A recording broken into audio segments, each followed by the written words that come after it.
Hindi ako nakakalanan! Tama na yan! Nagmamang maangang ka pa, ha? Eh, kita-kita naman yung pagiging guilty mo. Hindi pwede magsinungaling ang bata. Ikaw ang nagdala sa kanya. Tinanong ko siya kung gusto niya makitang daddy niya. Umuo siya. Nung umuo siya, dinala ko siya dito para magkita sila. Masama ba yung ginawa ko? Tigil na! Ha? Ernestina, tigil na! You intended to kidnap my grandchild? Sige, ipagtanggol niyo itong apo ninyo sa babaeng ito na anak niyo sa labas. Bakit pa nung nawawala si Paloma, hindi ganyang klaseng concern ang pinakita niyo? Kung magpakita kayo ng concern dito sa batang ito, akala mo naman yan lang ang apo ninyo? Mas nauna pa si Paloma. Bakit hindi ganon? Dahil malaki na siya, alam na niya ang ginagawa niya. Ito, 3 taong pa lang. Pero apo niyo pa rin si Paloma. Huwag mo nga iniiba yung usapan, ha? Hindi pa rin magbabago na ikaw yung kumidnap sa kanya! O ngayon, kakasuhan mo ko. Nang ano? Kung bakit naman kasi dinala mo pa dito yung batang yan eh. That woman is a witch, so you stay away from her. Pinagtiwalaan ako ng daddy nyo. Ayoko naman sirain ang pagtitiwalang yan. Tandaan mo, ako ang nagpasok sa'yo sa trabahong yan. Sigurado ka bang ayaw mo lumipat sa kabilang kampo? Masaya na ako sa kinilalagyan ko ngayon eh. Lalo na, magkasama na kami ng anak ko. Panfilo, mas malaki ang ibabayad sa'yo ni Tomas Locsin kaysa kay Daddy.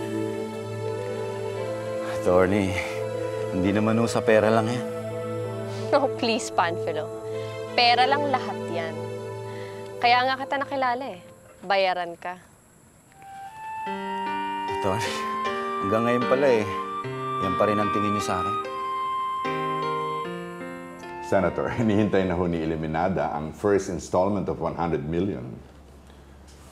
Kunin mo muna doon sa account na hawak mo. But Senator, how about the 4 other installments? There's just a little bit over 100 million in this account. May bibigay ko sa bagong account na hawak ni Emily. Doon mo kunin ang 2nd and 3rd installment. Okay, but how about the 4th and 5th installment? That's a problem again.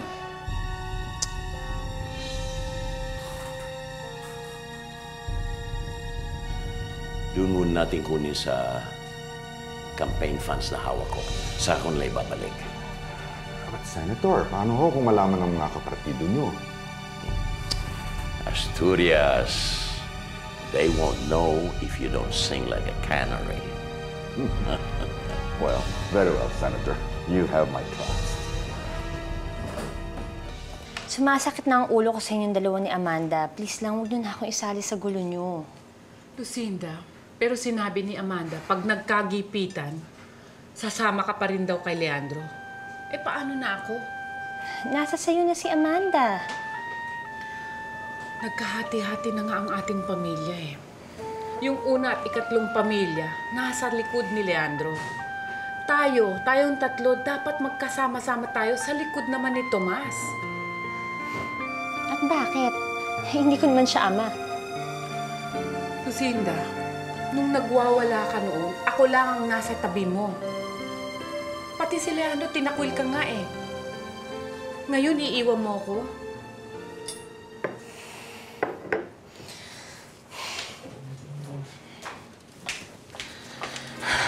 Ay, excuse me.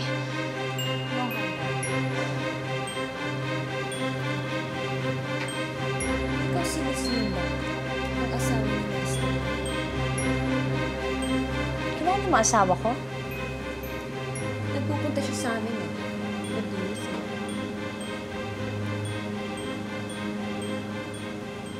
Hindi lang dapat sa bunot ang ginawa mo dyan kay Ernestina. Dapat binasag mo mukha niyan eh. Mami. Ay, naku, I'm sorry, ha? Sorry, Char. Next time, wag ka nang sasama kay Tita Ernestina mo, ha? Wag kang didikit doon, ha? Why po? Eh, kasi she might bring you to another place, di ba? Baka she can bring me Daddy Carlito's house again.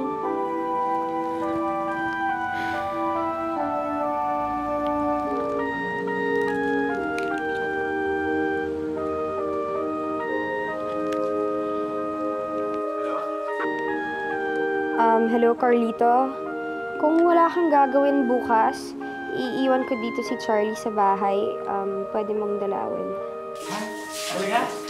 Sige, bigyan mo sa akin yung address. Kasi na yung ballpen. Hindi na. Text ko na lang sa'yo. Okay. Sige, salamat.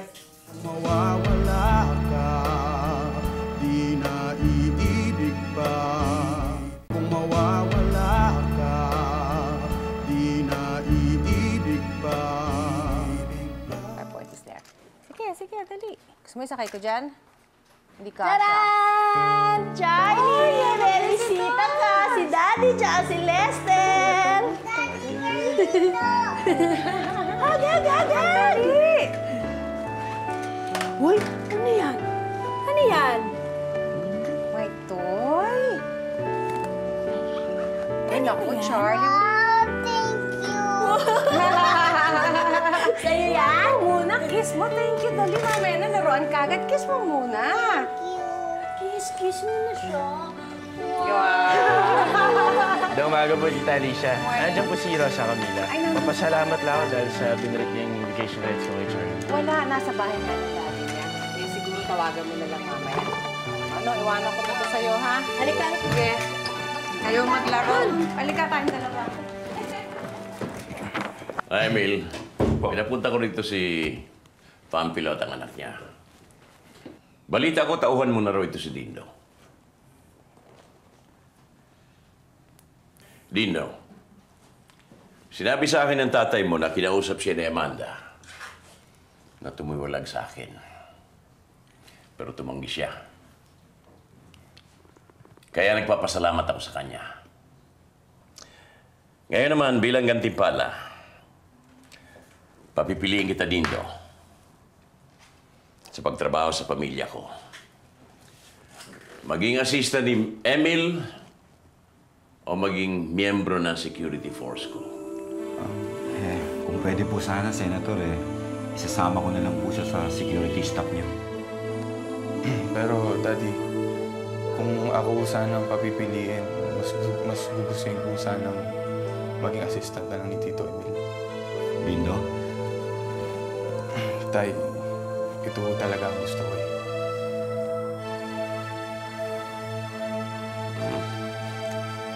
Okay, you made your choice.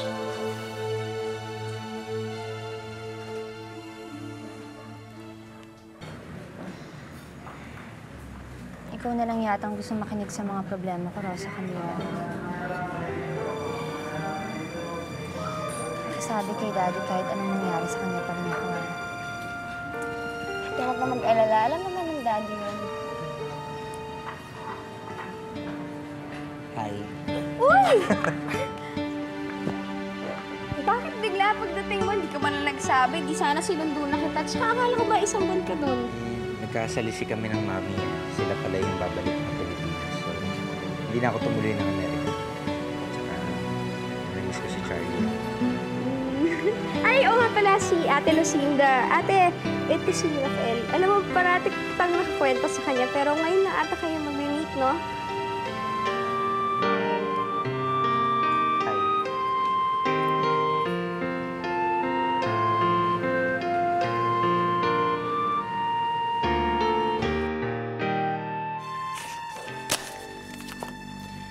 Pandagdag sa pondo ng susunod na presidente ng Pilipinas.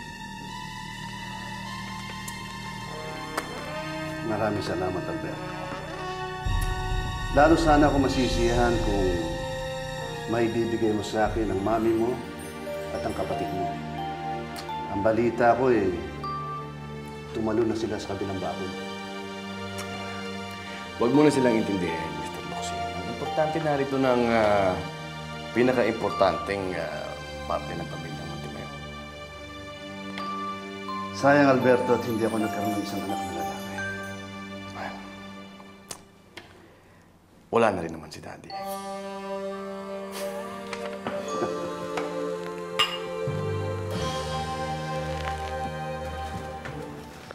Charlie!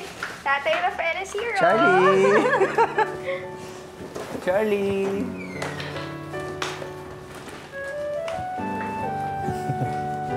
Kumusta anak ka naman to?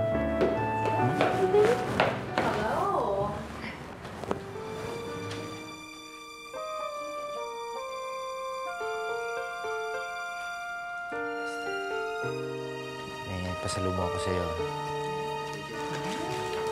Sige, gift mo sa'yo. Ate, sige. Thank you, pare. Anong oras kayo dumating? Akala ko umaga kayo dadating. Actually, kanina pa nga kami dito eh. Pasensya na, medyo napasarap yung dalawa eh. Hindi na nga rin ako nakapasok sa office eh. Rafael, dito ka na magkapunan, ha? Tita, mauna na po kami. Lester? Lester, tara. Ingat kayo, ha? Charlie? Charlie? Thank you, pare. Wala naman Basta yan, kayo, pare. Lester, dali. Babay na. Sige, ingat. Handa ko muna ang hapunan, ha? Sige nga.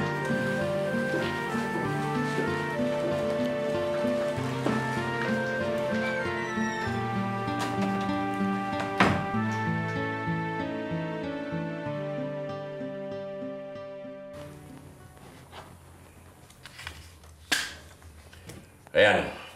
Second installment. Sige, Mami, ingat kayo, ah. Bye. Okay. Good night. O, hindi ka ba sama sa mami mo? Dito po ako matutulog.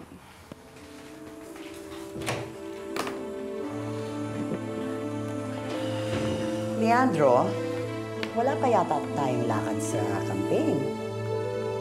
Inaayos pa ni Rosa Camila at ni Elaine ang itinerary. Huwag kang mag-alala. Kasama ka sa mga lakad ko.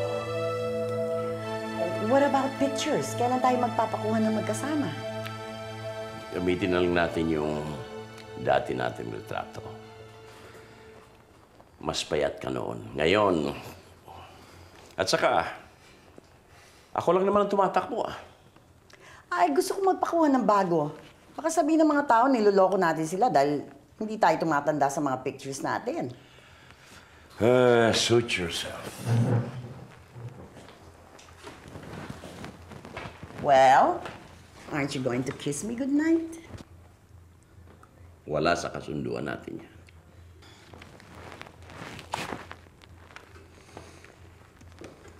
Manhid mo naman, para kang bato. Ang estatwa ay walang pakiramdam.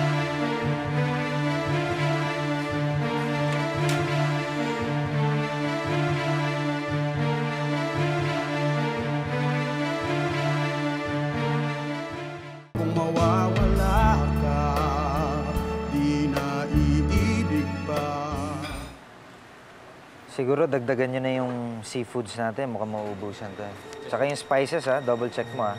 Kailangan dagdagan nyo. Hindi pwedeng maubusan tayo niyan. Okay?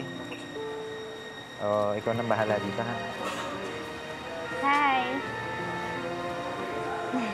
Oh, sabi ni Rosa Camila, malilate daw siya siguro mga isang oras. Pero okay lang yun. May niluto akong special recipe. Upo ka muna.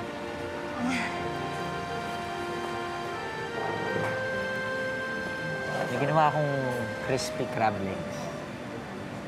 Ay, sorry. Hindi kasi ako mahilig sa seafoods eh.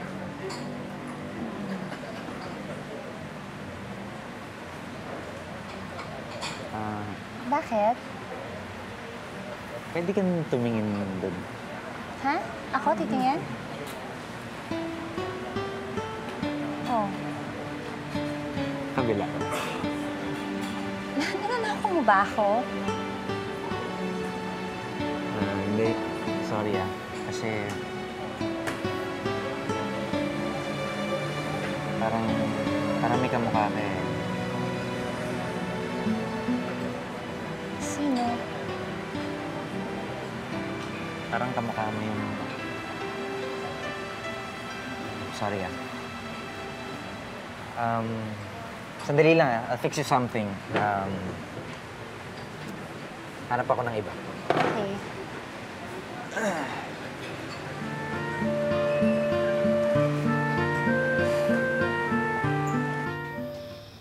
What? You want a new car? We'll buy na lang, ha? Rosa Camila, pinatatawag ka ni Senator. Sige po. Anak, you stay here, ha? You be good. Don't go anywhere. You stay here. I'll be back.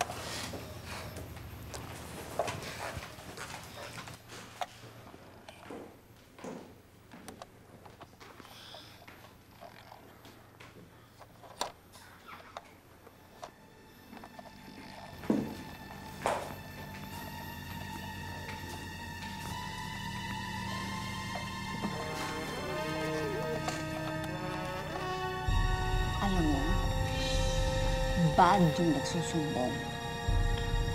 Bad yun. Kaya dapat hindi ka nagsusumbong. Ano man ang sabihin ko sa'yo, ano man ang gawin ko sa'yo, huwag kang magsusumbong sa mami mo. Kung hindi, pag nagsumbong ka, ibibigay kita sa mundo. Ha? Narinig mo ako? Sumagot ka! Ha? Aray po! Quiet. Huwag kang magsusumbong sa mami mo. Pag nagsumbong ka, lagot ka sa akin.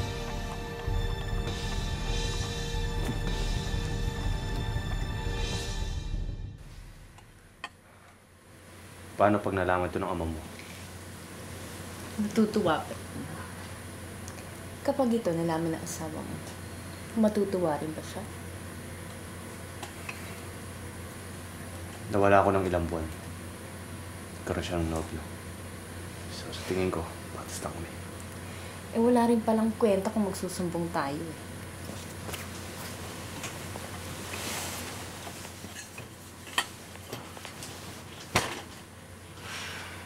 Kay Senator Montemayor ka nagtatrabaho, right? Ano sabi? Wala lang. Nabanggit lang ni Tita Sharina na kay daddy niya si Lucinda. Hindi ba naman kami ni Lucinda eh? Does that mean I can persuade you to switch sides? Paano ko mapipili? Like this.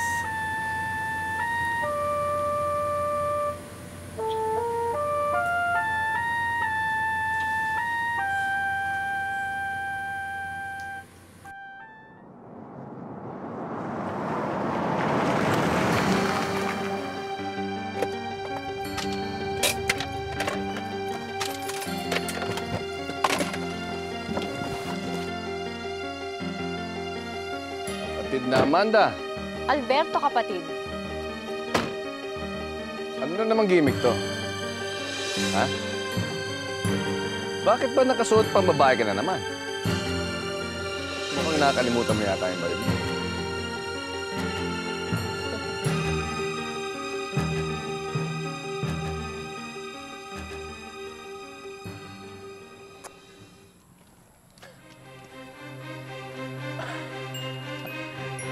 Ano na naman kalokohan to? Alberto, kapatid. Haven't you heard? Magkakampi na tayo ngayon. Laban kay Daddy.